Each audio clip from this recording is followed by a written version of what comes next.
Hello, कैसे हैं आप सभी। उम्मीद करते हैं कि आप सभी अच्छे होंगे। अभी हमारा एसएससी जीडी का नोटिफिकेशन आया हुआ है, तो हम लोग एसएससी जीडी में ही कुछ क्वेश्चन को देखेंगे और पैटर्न को समझेंगे। और ये हमारा एसएससी जीडी जो पिछले साल हुआ था उसी का कुछ क्वेश्चन है, उसी को हम लोग देखते हैं। चलिए देखते हैं। पहला क्वेश्चन आज हमारा है कि यदि 5x - 2y अनुपात x - 2y अगर 9:17 है तो 9x बाई 13y का मान ज्ञात कीजिए। इस टाइप के क्वेश्चन को करने के लिए सबसे पहले हम लोग x और y का निकालेंगे वैल्यू, x बाई y निकालेंगे। तो इसको करने के लिए हम लोग कैसे लिखेंगे, 5x - 2y अपॉन में x - 2y इक्वल टू क्या लिख देंगे, 9/17। फिर इसको क्रॉस मल्टीप्लाई करेंगे तो 17 पंचे 85x माइनस 17 दूना 34y, 9 माइनस 9 दूना 18y। ठीक है, ये 9x। x को एक तरफ कर देंगे तो 85x minus 9x equal to 18y minus में अब प्लस 34y। 85 में से 9x चला जाएगा तो कितना हो जाएगा, 76x इक्वल टू 34 में से 18y चला जाएगा तो कितना बच जाएगा, 18 और 16 कितना होता है, 34। तो x अनुपात में हम लोग क्या निकालेंगे, y यानी 16 अपॉन में 76x 4 से कट जाएगा, 4 चौके 16, 19 चौके कितना आ जाएगा, 76। यानी x का वैल्यू कितना आ गया, 4 और y का वैल्यू कितना आ गया, 19। हमको निकालना क्या है, 9x अपॉन में 13y। तो x का जगह पे वैल्यू आप रख दीजिए, कितना रखिएगा, 4, और 13 की जगह पे आप क्या रख दीजिए, 19, यानी 9 चौके 36, 19 3 57, 7 19, 19 और 5 कितना होता है, 24, यानी 36 बट्टा में कितना आ जाएगा, 247। यानी ऑप्शन नंबर हमारा क्या होगा, 1। सबको समझ में आया होगा, जल्दी से लिखिए, फिर नेक्स्ट क्वेश्चन देखते हैं।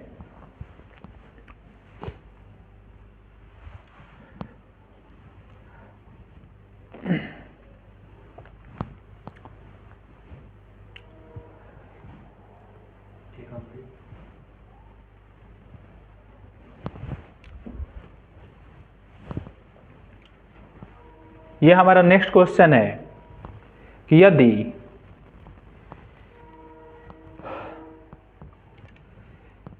एक व्यक्ति की आय 95,000 रुपया है और उसका व्यय कितना है, 75,000 रुपया है।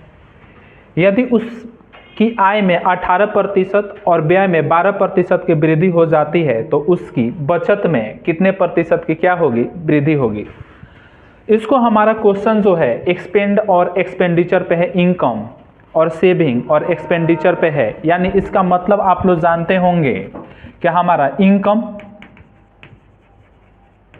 इक्वल टू होता है सेविंग माइनस में सेविंग प्लस में एक्सपेंडिचर। इसी पे हम लोग इसको देखेंगे। यानी हमारा एक व्यक्ति की आय कितना है, 95,000 रुपया है और उसका व्यय कितना है, 75,000 रुपया है। यदि उसकी आय में 18% की वृद्धि और व्यय में 12% की वृद्धि हो जाती है तो उसकी बचत में कितने प्रतिशत की वृद्धि होगी। तो सबसे पहले अगर हमको सेविंग निकालना होगा तो सेविंग इज इक्वल टू हो जाएगा इनकम में से किसको घटा देंगे, एक्सपेंडिचर को। किसको घटा देंगे, एक्सपेंडिचर को। यानी हमारा इनकम कितना दिया है, कितना दिया है हमारा 95, और हमारा एक्सपेंडिचर कितना दिया है, 75,000। कोई दिक्कत की बात। अब हमारे पास इन दोनों का जब अंतर लेंगे तो हमारा सेविंग कितना हो जाएगा, 15,000 हो जाएगा। मतलब इनकम में से एक्सपेंडिचर घटाएंगे तो कितना हो जाएगा, हमारा सेविंग 15,000 हो जाएगा। 15,000 नहीं होगा, 20,000 होगा। कोई दिक्कत की बात। सेविंग हमारा कितना हो जाएगा, 20,000। अब इसको हम लोग रेशियो में सॉल्व कर देंगे, 3 0 से 3 0 3 0 आप क्या करते रहिए, काटते रहिए, 20,000 होगा ये। तो यहाँ पे हमारा बचेगा 20, ये 95 और ये कितना बचेगा, 75। फिर कट रहा है तो फिर काट दीजिए, 4 पंचे 20, 19 पंचे 95, अब 15 पंचे कितना होता है 75, यानी इसका मतलब हुआ कि अगर वो 19 रुपये कमाता है, 15 रुपये खर्च करता है, तो बचाता कितना रुपया है 4 रुपया।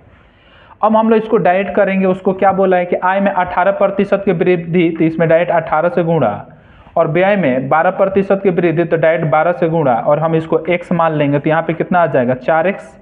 18 का डायरेक्ट 19 से गुणा कर दीजिए, तो 19 20 से गुणा करिए, 18 9 कितना होता है 162, ठीक है। 18 कम 18 और 18 और 16 डायरेक्ट जोड़ दीजिए, तो कितना आ जाएगा 34। फिर इसका इससे गुणा करिए तो कितना आ जाएगा 180। हमसे पूछा क्या है, तो उसकी बचत में कितने प्रतिशत की क्या हुई होगी, वृद्धि हुई होगी। तो यहाँ से डायरेक्ट आप सॉल्व कर लीजिए, यानी 4x इज इक्वल टू 342 में से किसको घटा दीजिए 180 को घटा दीजिए, तो कितना आ जाएगा यहाँ पे 2 आ जाएगा, और यहाँ पे कितना आ जाएगा फिर 6 आ जाएगा, 8 6 14। कोई दिक्कत की बात। तो x इज इक्वल टू कितना आ जाएगा,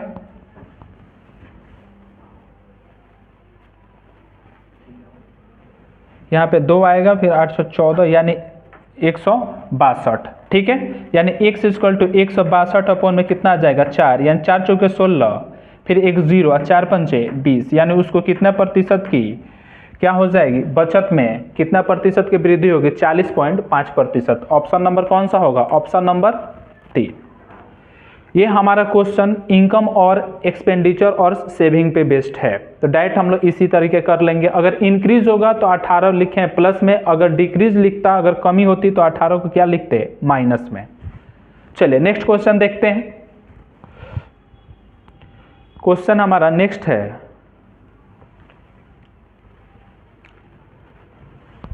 नेक्स्ट क्वेश्चन हमारा है कि दिव्या ने 3500 रुपये में, दिव्या ने 3500 रुपये में एक कार खरीदी और उसे 3500 नहीं 3,50,000 में उसने एक कार खरीदी और 4,35,000 में बेच दिया, तो उसका प्रतिशत लाभ क्या है। ऐसा क्वेश्चन करने के लिए हम लोग घटाएंगे नहीं, आप ऐसे याद किए होंगे कि प्रॉफिट इक्वल टू क्या होता है एसपी माइनस में क्या होता है सीपी। इसको हम लोग यूज नहीं करेंगे, डायरेक्ट हम लोग एसपी और सीपी का क्या निकालेंगे अनुपात, या सीपी और एसपी का भी अनुपात निकाल सकते हैं। तो कितना है 4,35,000, अनुपात हमारा क्रय मूल्य कितना है 3,50,000, इसको डायरेक्ट निकाल देंगे, कोई दिक्कत की बात नहीं। आपको 0 से 0 काट दीजिए, 3 0 से 3 0 कट गया, कोई दिक्कत की बात। 435 और क्या आ जाएगा 350, इसका हम लोग अनुपात निकालेंगे। फिर 5 से कटेगा तो कितना आ जाएगा 70, फिर 5 से काटिए, 8 पंचे कितना होता है 40, फिर यहाँ से 3 7 पंचे कितना हो जाएगा 35। यानी हमारा किसी वस्तु का विक्रय मूल्य 87 है और क्रय मूल्य कितना है 70 है, तो इन दोनों का अंतर निकालिए तो कितना आ जाएगा, यानी 17 रुपये। 17 रुपये हमारा क्या है प्रॉफिट है।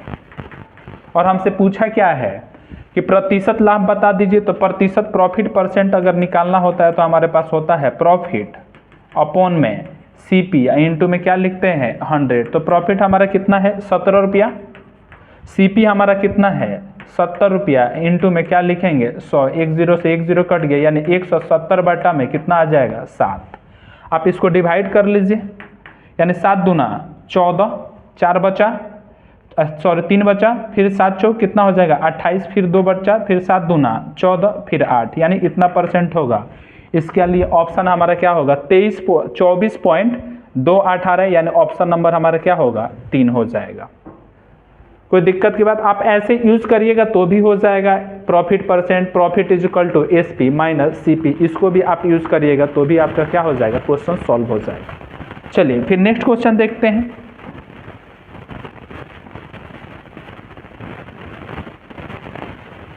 नेक्स्ट क्वेश्चन हमारा है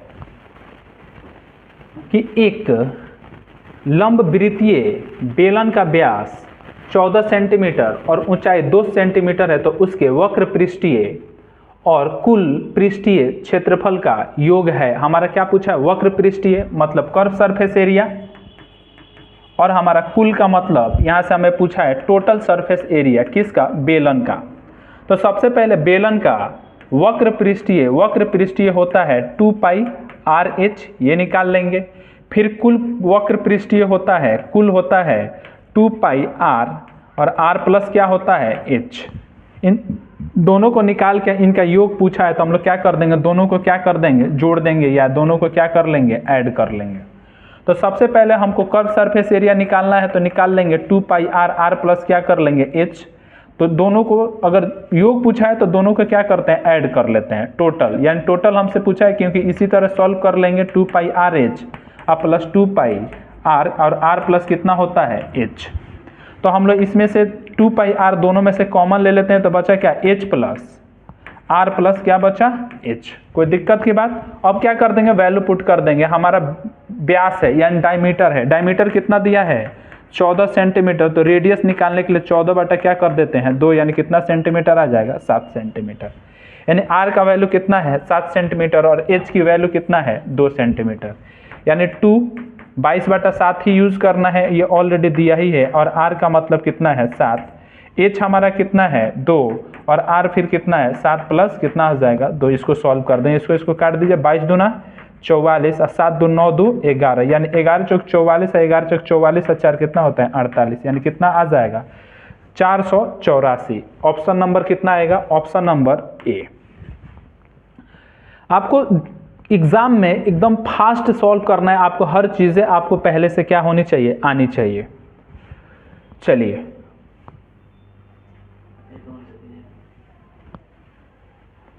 नेक्स्ट क्वेश्चन देखते हैं।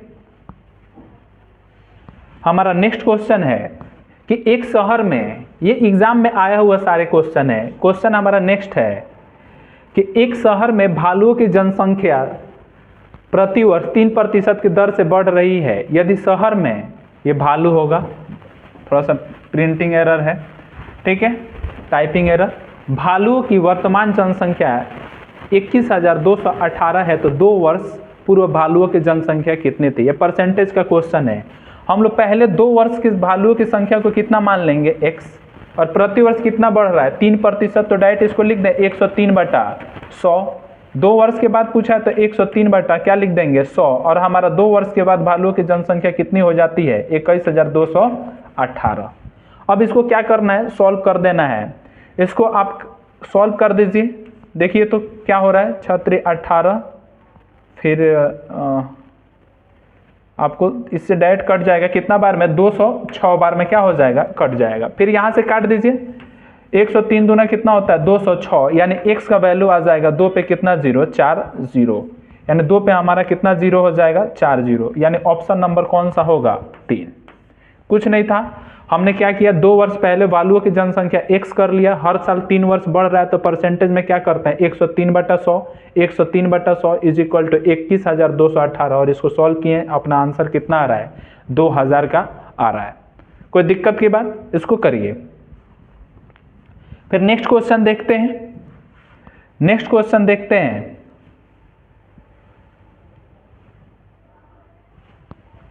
नेक्स्ट क्वेश्चन हमारा है x ने 180 रुपये में, x ने 180 रुपये में 40 पेंसिल खरीदी और 180 रुपये में 2 दर्जन पेन खरीदे।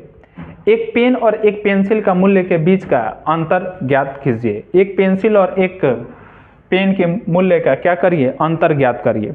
कोई दिक्कत की बात नहीं, हमारा एक पेंसिल का पहले दाम निकाल लेंगे। एक पेंसिल का दाम कितना हो जाएगा 180, और इसमें 40 पेंसिल खरीदता है तो अपॉन में 40, उसको काट दीजिए तो कितना आ जाएगा 9/2 आ जाएगा। कह रहा है कि 180 रुपये में 2 दर्जन उसने पेन खरीदे, तो एक दर्जन में कितने होते हैं पेन होते हैं 12 पेन होते हैं, तो 2 दर्जन में कितने पेन हो जाएंगे 12 दूना 24, यानी 24 पेन उसने कितने रुपए में खरीदा 180 रुपये में। तो एक पेन का दाम यहाँ से निकाल लीजिए, यानी 180 बट्टे में क्या लिख दीजिए 24, ठीक है, 6 से काट दीजिए, 6 चौके 24 और 6 3 18, यानी यहाँ से क्या आ जाएगा 15/2।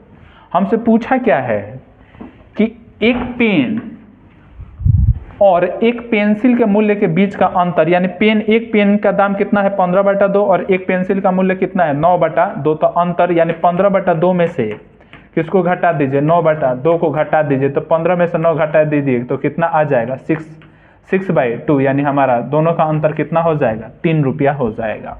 ऑप्शन नंबर हमारा क्या होगा, ऑप्शन नंबर 3। चलिए नेक्स्ट क्वेश्चन देखते हैं। नेक्स्ट क्वेश्चन हम देखते हैं। और अभी इतना ही क्वेश्चन है आज इस सीट में, तो इतना ही के लिए आज के लिए इतना ही। चलिए, थैंक यू।